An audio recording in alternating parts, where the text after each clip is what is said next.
గురుర్బ్రహ్మా గురుర్విష్ణుః గురుదేవో మహేశ్వరః గురు సాక్షాత్ పరబ్రహ్మ తస్మై శ్రీ గురవే నమః. అగజానన పద్మార్కం గజానన మహర్నిశం అనేకదం త్వం భక్తానాం ఏకదంతముపాస్మహే. ఆదిత్యోర్కోరవిర్భానుర్భాస్కరశ్చ దివాకరః మార్తాండః సవితా హేళి తీక్ష్ణాం శుర్మిహిరో రవిః. 2025 సంవత్సరం జూన్ నెల 1వ తారీఖు నుండి 30వ తారీఖు వరకు ఈ నెల మాస ఫలితాలు చెప్పుకుందాం. ఎప్పుడు కూడా కొన్ని గ్రహాలు ఉన్నాయి. ఒక గ్రహం 2 రోజులున్నరే ఉంటుంది, ఒక గ్రహం నెల రోజులు ఉంటుంది, ఒక గ్రహం నెల 15 రోజులు ఉంటుంది, ఒక గ్రహం 3 నెలలు ఉంటుంది, ఒక గ్రహం సంవత్సరం ఉంటుంది, ఒక గ్రహం సంవత్సరంన్నర ఉంటుంది, ఒక గ్రహం 2 సంవత్సరాల 6 మాసాలు ఉంటుంది ఒక్కొక్క రాశిలో. ఇట్లా ఉండే గ్రహాల్లో ఎక్కువ టైం ఉండే గ్రహాల్లో 3. ఒకటి సంవత్సరం ఉండేది గురువు. మరి రాహుకేతువు సంవత్సరంన్నర ఉండే గ్రహాలు రాహుకేతువులు. 2 సంవత్సరాల 6 మాసాలు ఉండేది శని. ఈ 3 గ్రహాలు కూడా మార్చి నుంచి మే నెల లోపల మారినాయి. దీనివల్ల రకరకాలైన సమస్యలు వస్తాయి. ఈ సమస్యలు ఈ సంవత్సరం కొత్త సంవత్సరంలో పాపగ్రహాల వల్ల చాలా సమస్యలు, అంతర్యుద్ధాలు వస్తాయని చైత్ర శుద్ధ పాడ్యమికి ముందుగానే నేను చెప్పాను. ఇప్పుడు కూడా జరుగుతోంది. అంతర్యుద్ధం అంటే పబ్లిక్గా ఎదుటబడి యుద్ధం చేసుకుంటే బహిర్యుద్ధం. యుద్ధం వద్దు వద్దు వద్దంటూ బార్డర్లో కాల్పులు జరపడం, దానికి ప్రతి కాల్పులు జరపడం, వద్దు ఆగిపోండి అంటాం. విదేశాలు ఆగిపోయిన తర్వాత మళ్ళీ తిరుగుబాటు చేయటం, ఇవన్నీ కూడా ఏదైనా ఉంటే ముఖాముఖి కొట్టుకోవటం వేరు. వెనక నుంచి దొంగ దెబ్బ అంటారు. ఎదురుండి కొట్టుకుంటే అది వేరే, చాటు నుంచి కొడితే ప్రాణం తీసే దెబ్బ కొట్టచ్చు.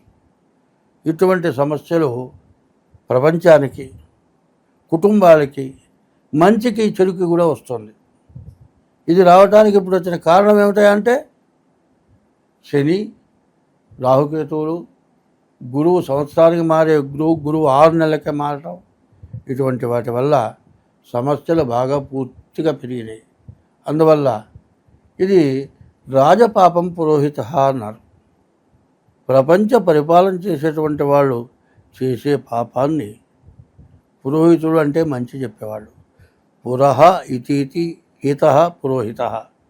పురుషుల యొక్క హితవు కోరేవాడు పురోహితుడు అన్నారు. అందరూ మంచి చెప్పేవాడు కూడా పురోహితుడి కిందే లెక్క.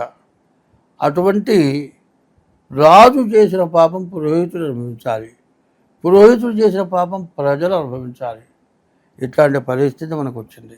2025 సంవత్సరం జూన్ నెల సింహరాశి ఫలితాలు చెప్పుకుందాం. ఈ సింహరాశికి అష్టమంలో శనిపడ్డాడు. అష్టమి నవములు కష్టపు దినములు అని శని, అష్టమ శని ప్రాణకంటకుడు. చాలా బాధలు పెడతాడు. చావకపోయినా చచ్చిన దానికంటే హీనంగా హింస పెడతాడు. కాబట్టి ఈ రాశి వాళ్ళకి చాలా కష్టాలు ఉన్నాయి.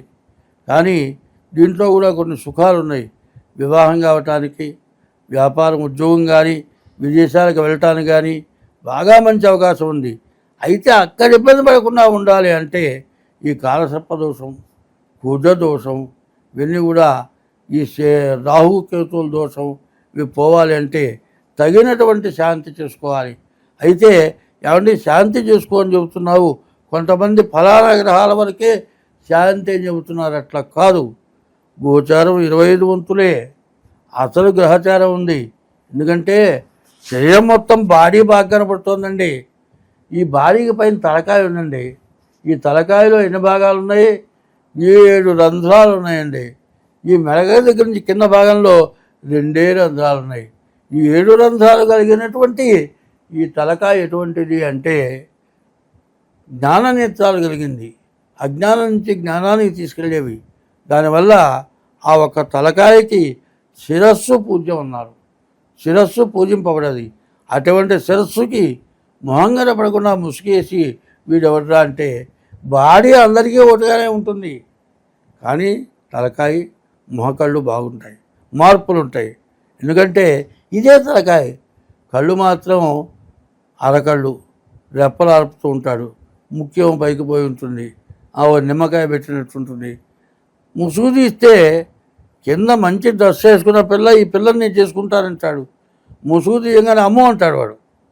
అంటే ఆ మొహంలోనే కళబోయింది. ఏమిటి? ఇప్పుడు ఈ పంచభూతాత్మకమైన శరీరానికి మెడ దగ్గర నుంచి పై భాగమే అంతా పూజింపబడుతుంది. కాబట్టి ఆఖరి జాతక చక్రంతో పాటు జన్మలగ్నం తలకాయ లాంటిది. జన్మలగ్నం చూపించుకోవటం చాలా అవసరం, దానికి తగిన శాంతి చేసుకోవటం ఇంకా అవసరం. కాలసర్పదోషం ఉంది. ఎవరైనా తొందరపడి ప్రేమ పెళ్ళిళ్ళు చేసుకోవద్దు. పెద్దవాళ్ళ నిర్ణయం ప్రకారం పెళ్లి చేసుకోండి. కాదండి మేము జాతకాలు చూపించుకున్నాం, అన్నీ బాగున్నాయన్నారు, పంతులు గారు కూడా చేసుకోవాలా, ఏం పర్వాలేదు, తర్వాత కలుస్తారులే అని చెప్పాడు, మేము చేసుకుంటామండి అంటే అది నేను ఒప్పుకోను. కారణం ఏంటంటే మీరిద్దరూ చేసుకునేది ఖాయమే, మేమిద్దరమే పెళ్లి చేసుకుంటాం, ఇంకో పిల్లని చేసుకోము. కానీ మేము బాగుండాలంట, నీ వంశం నిలబడాలన్నా మేమిద్దరమే పెళ్లి చేసుకుంటాం, ఇంకో పిల్లని పెళ్లి చేసుకోమని శాబ్ది కట్టి మరి వాళ్ళ చేత అక్షతలు వేయించుకొని పెళ్లి చేసుకుంటే ఉండే సంతోషానికిన్నో మరి వీళ్ళు చూడలేదు కదా అని దాన్ని తీసుకొని కొన్ని సుఖాలు అనుభవించి చివరికి వచ్చేప్పటికీ ఏమీ లేక ఇబ్బంది పడ్డవాళ్ళు చాలామంది ఉన్నారు. కాబట్టి ఈ రాశి వాళ్ళు సరిగ్గా డేట్ ఆఫ్ బర్త్ ద్వారా మీ జాతకం చూపించుకుంటేనే మీరు బాగుపడటానికి అవకాశం ఉంది. లేకపోతే సింహరాశి దగ్గర నుంచి మరి అన్ని రాశుల్లో కూడా ఏ ఏ గ్రహాలు ఉన్నాయో డేట్ ఆఫ్ బర్త్ ద్వారా మీ జాతకం చూపించుకుంటే మంచిది. అట్లా కాకుండా అశ్రద్ధ చేస్తే బాగా కష్టాలు పడాల్సి వస్తుంది. మరి కర్కాటక రాశి చంద్రుడు అధిపతి అయినటువంటి రాశి, మీకు మేలు జరగబోయే రాశి.